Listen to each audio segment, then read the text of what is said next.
बच्ची ले आए ससुराल। कैसी बात कर रही हो मासा? 8 बरस की है वो चकोर और मेरा छोरा 15 का। इतनी कम उम्र में ब्याह थोड़ी ना होता है। अरे क्यों ना होता, हमारे जमाने में तो 8 बरस में शादियां हो जाती थी। तेरा छोरा तो फिर भी 15 साल का हो गया। और मैं कौन सा कह रही हूँ कि तू आज ही बहू को विदा करके अपने घर ले जा।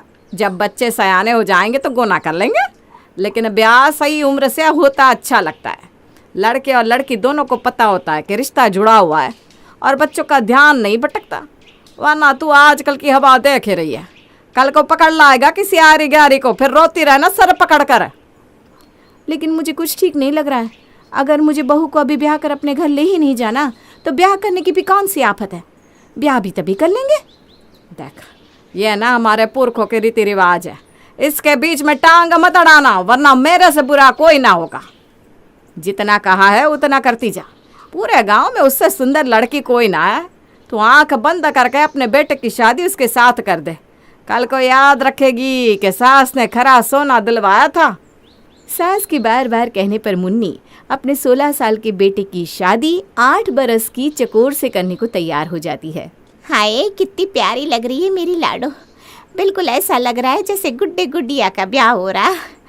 सच्ची दुल्हन के जोड़े में तो देखकर जी ही नहीं भर रहा।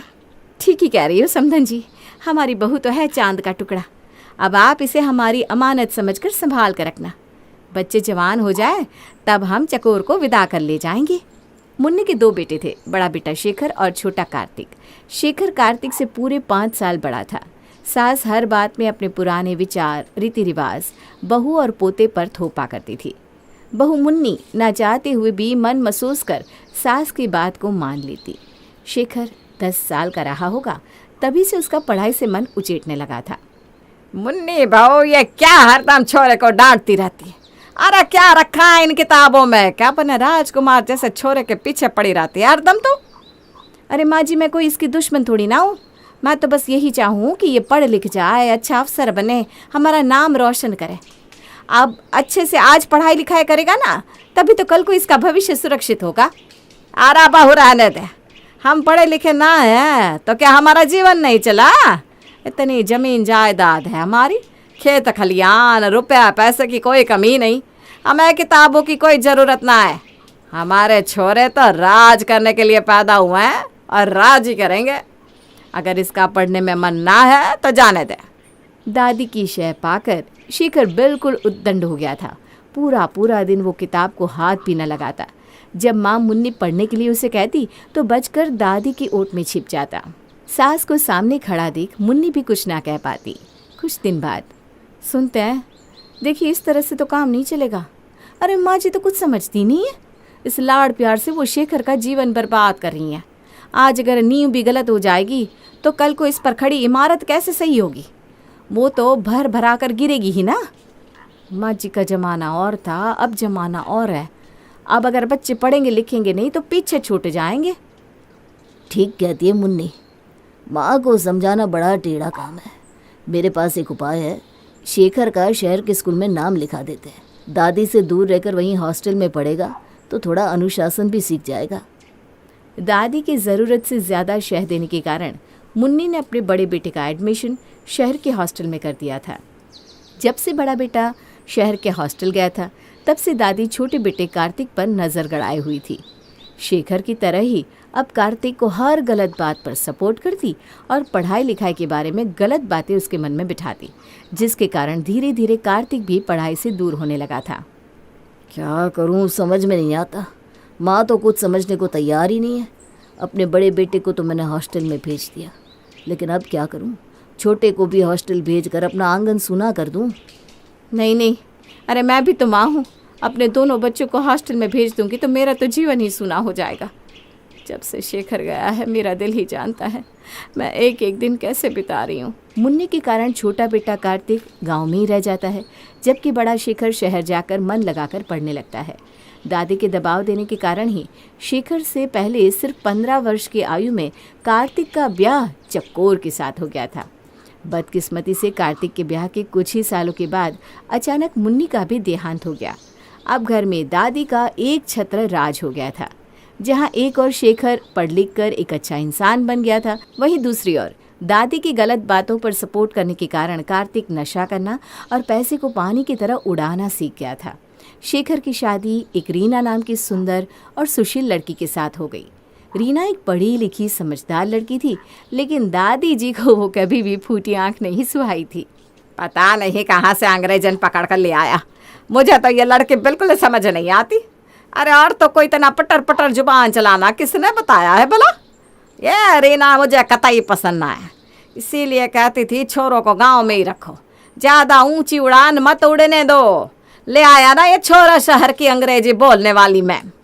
अब तो मैं अपनी चकोर को विदा कर ले आऊँगी, अरे दिखा दूंगी इस अंग्रेजी मैम को कि बहू किससे कहते हैं। वो तो मेरे एक इशारे पर उठेगी और एक इशारे पर सारे काम करेगी। ऐसी होती है गांव की लड़कियां। बेटा कार्तिक, मुझे लगता है चकोर के गोने का समय आ गया है। अरे शादीशुदा होकर भी आखिर कब तक मेरा पोता यूं ही घूमता रहेगा? हैं? बस बहुत रह ली मायके में, अब आकर अपनी घर गृहस्थी देख ले। मैं आज ही उसकी माँ से बात करती हूँ। कैसी बात कर रही है माँ जी? अभी तो मेरी छोरी बस 17 बरस की है, 12वीं के पेपर भी ना दिए हैं उसने। और सच्ची बताऊं तो घना पछतावा है मुझे, इतनी कम उम्र में मैंने अपनी इतनी होनहार छोरी का ब्याह कर दिया। अरे बहुत प्रतिभा है उसमें, आगे पढ़ना चाहती है, कुछ करना चाहती है। अभी ना आप गाने की बात ना करो, थोड़े दिन और रुक जाओ, मेरी छोरी पढ़ ले, उसके बाद खुशी खुशी हम उसका गाना करेंगे। अरे वो बहू है हमारी, तुम्हारे घर में हमने छोड़ बेशक रखी है, लेकिन अमानत हमारी है वो, और हमारा जब मन करेगा ना तब हम गौना करके ले जाएंगे। तू हमें रोकने वाली होती कौन है? बहुत पढ़ ली तेरी छोरी, हमें कोई कलेक्टर ना बनाना छोरे का। तू बस गौने की तैयारी कर, नहीं तो याद रखियो मेरे पोते के लिए लड़कियों की कमी ना है। अगर तेरी बेटी का रिश्ता टूट गया ना, सारी उम्र अपनी छोरी को घर पर बिठा कर रखेगी तू। और किसी गलत फहमी में ना रहना, मैं तुझे इतने सस्ते में ना जाने दूंगी, सारी दुनिया में बदनामी करूंगी तेरी छोरी की। दादी सा की धमकियों से चकोर की माँ बहुत घबरा जाती है और ना चाहते हुए भी अपनी 17 साल की बेटी की विदाई 25 साल के कार्तिक के साथ कर देती है। विदाई के बाद ससुराल में।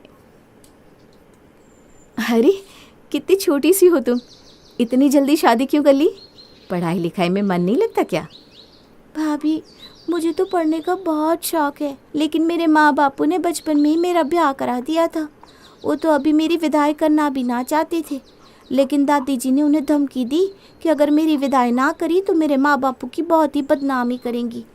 अपनी इज्जत बचाने के लिए उन्होंने मेरी विदाई कर दी।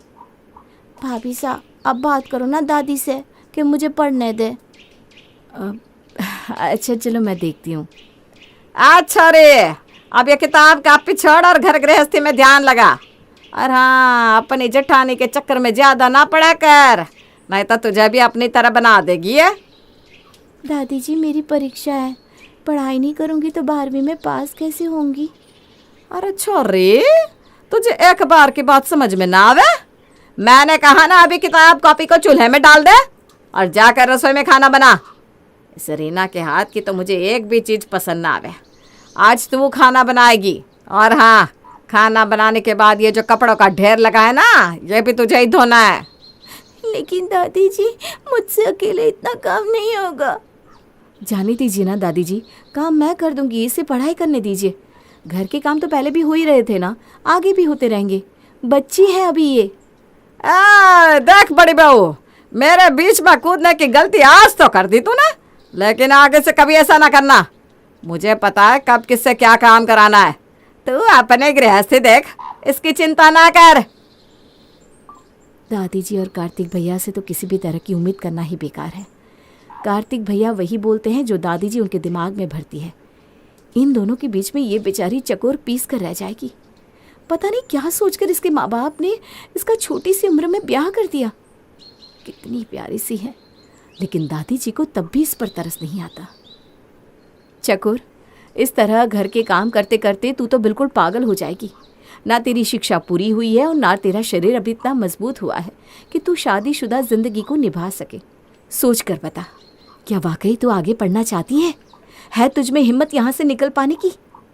भाभी साहब मैं आगे पढ़ना चाहती हूँ, बहुत सारे सपने देखे थे मैंने कि पढ़ लिख कर बड़ी अफसर बनूंगी, अपने माँ बाप का नाम रोशन करूंगी। लेकिन मुझे ना पता था कि मेरी किस्मत में सिर्फ झाड़ू पोछा बर्तन और बात बात पर दादी जी के ताने लिखे हैं। लेकिन यहाँ से मैं निकली तो दादी जी मेरे माँ बापू को बदनाम कर देंगी, गांव में उनका घर से निकलना मुश्किल हो जाएगा। और कहीं मेरे बापू ने कुछ कर लिया तो मैं क्या करूँगी? आप नहीं जानती, उनके लिए उनकी इज्जत सबसे बड़ी चीज़ है। दादी जी का गांव में बड़ा रुतबा है। गरीब आदमी की इज्जत तो पैसे वाले अपनी मुट्ठी में दबा कर रखते हैं भाभी। लगता है ऐसे काम नहीं चलने वाला। कुछ न कुछ तो सोचना ही पड़ेगा, वरना अपनी ज़िद में दादी जी इस बच्ची की ज़िंदगी खराब कर देंगे। कुछ दिन बाद, एक बात कहूँ देवर जी, आपको चकोर को देखकर अफसोस नहीं होता? क्यों भाभी, अफसोस क्यों होगा? भली चंगी तो है चकोर। वो आपको भली चंगी लगती है?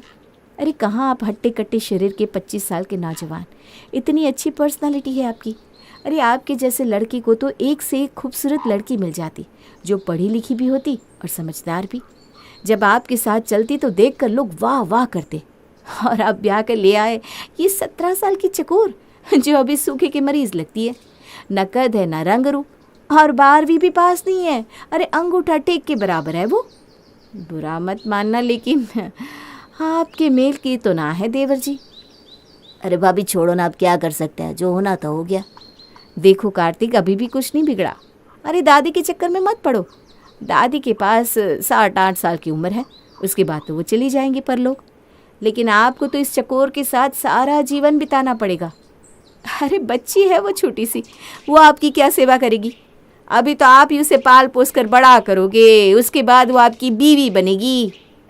बाकी आप समझदार हो, जैसा ठीक लगे वैसा करो।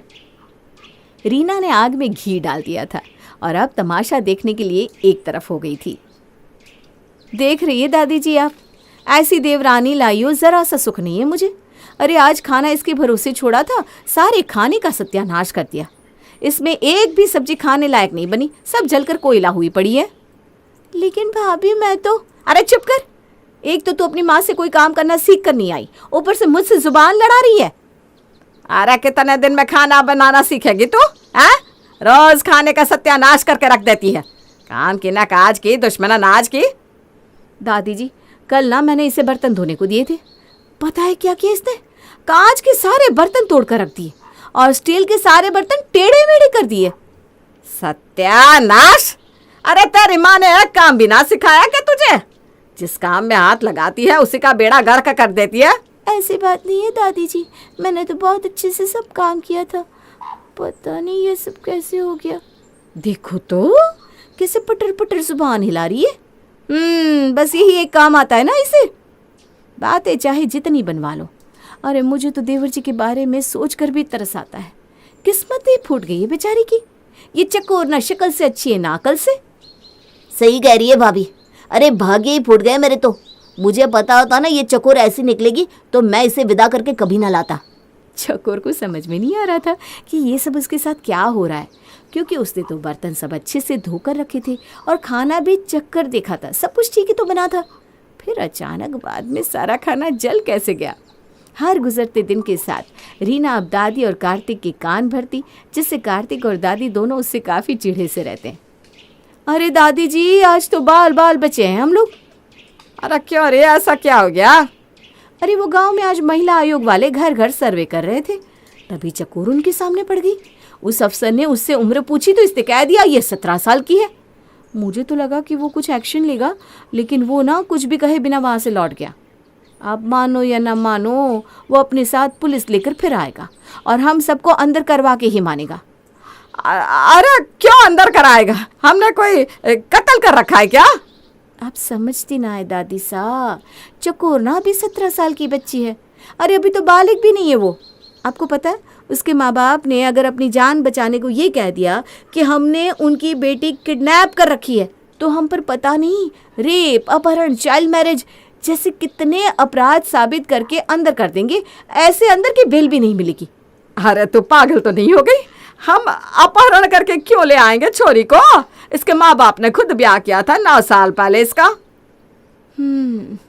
8 साल की बच्ची से शादी करके आपने कोई बहुत बड़ा काम नहीं किया दादी जी। ये ना कानूनन अपराध है और इसके लिए आपके पापा जी को, यहाँ तक कि चकोर के माँ बाप को भी जेल हो सकती है और उनकी शादी कोर्ट के अनुसार मान्य ही नहीं है।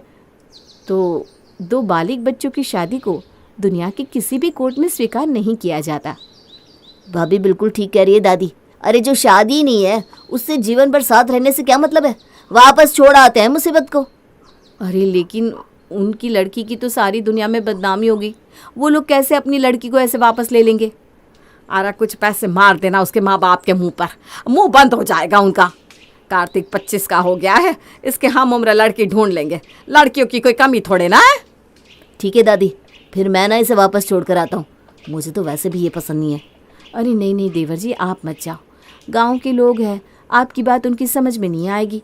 कहीं आपको कुछ नुकसान ना पहुंचा दे। इसे मैं छोड़ने चली जाती हूँ। बस मैं औरत हूँ, मुझ पर हाथ ना उठाएगा कोई भी। उसकी माँ को प्यार से सारी बातें समझाऊंगी तो वो समझ भी जाएंगी।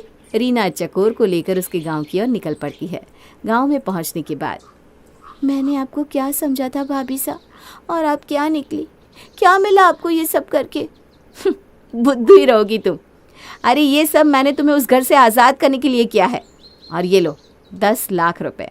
इन पैसों का इस्तेमाल अपनी पढ़ाई के लिए करना, शादी के दहेज के लिए नहीं।